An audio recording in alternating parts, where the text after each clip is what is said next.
We really learned a lot about who makes the best teacher. I kind of came in with the maverick mindset. The great teachers were mavericks, and they would come in and they would, they would be just a great teacher, and we would just, it was kind of the if you build it, they will come mentality. We thought all these great teachers would flock to us in Newark, New Jersey, and we'd have this great school of maverick teachers.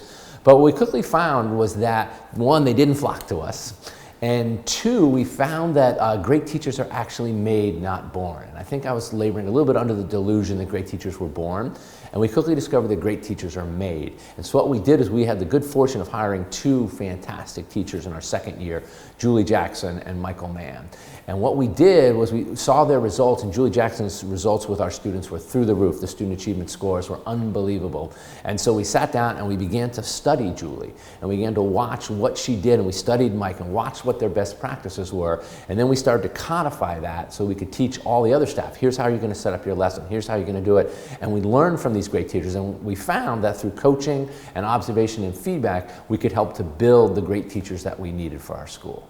Great. We built all of our own curriculum at North Star Academy from scratch, but in doing that, we had to constantly learn how to make it more rigorous. You know, there are all kinds of schools of thought out there about phonics and whole language and different kinds of reading instruction. And so what we did was we used student results to drive us. So we would test out a methodology and see what got the best results and then replicate that. So initially in math, our kids came in fifth grade, usually on the second grade level in math. So we had to teach the fundamentals of your times tables and multiplication and long division, all these things that should have gotten in elementary school that they did not.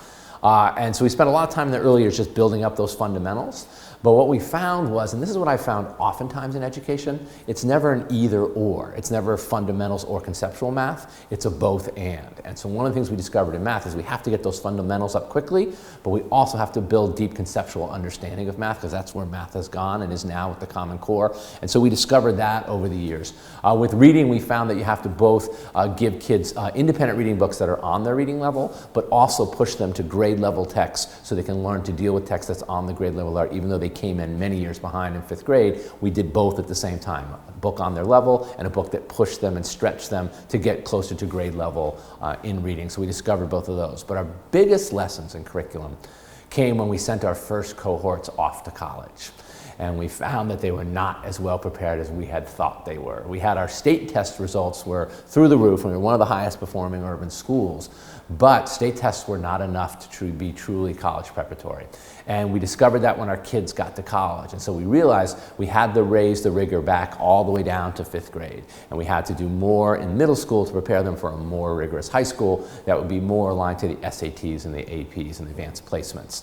And so that really helped us to shift and adapt our curriculum all the way down to make it more rigorous, to raise the expectation level. And so we redesigned from fifth grade on up, again with that same both and idea, catching kids up and remediating, but also raising the high rigor bar to move them forward. We also noticed that our kids who went off to college struggled a bit with the adjustment. We had been a very structured program where we held children's hands tightly for 8 years, grades 5 through 12. And then when they were totally let go and on their own, it was a big adjustment. They were adjusting because they were often in predominantly white institutions, and they were all children of color, and that was a big adjustment. They were adjusting because they were often with people much more affluent than themselves, and that was an adjustment. They were adjusting with an open window of time and all this flexibility and no structure, having come from a highly structured environment.